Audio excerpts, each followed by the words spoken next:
For the following exercise, determine the discriminant and then state how many solutions there are and the nature of the solutions.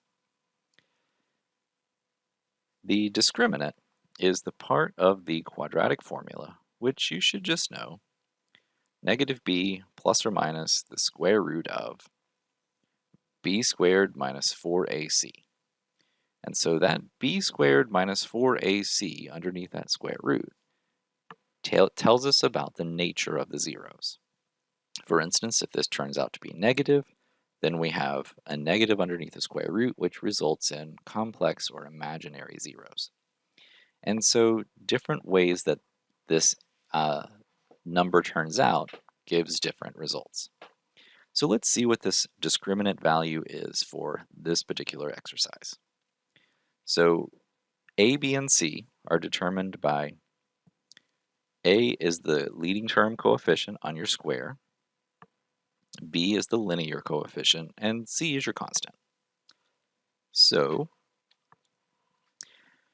our discriminant will be negative 7 squared minus 4 times 2 times 3.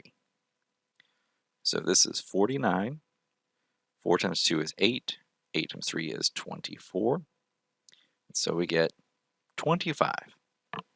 Now you might recognize 25 as a perfect square, and you'd be right. So because we have a perfect square, what will actually happen is you can take a square root of that, and then you end up with just integers in the remaining equation. So what that means is this was actually factorable in the first place, but more importantly, when you have a positive discriminant,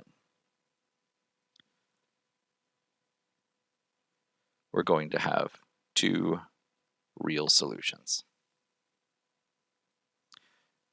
Now, if you have a positive discriminant that is not going to be reducible or is not a perfect square, you could say that you would get two irrational solutions.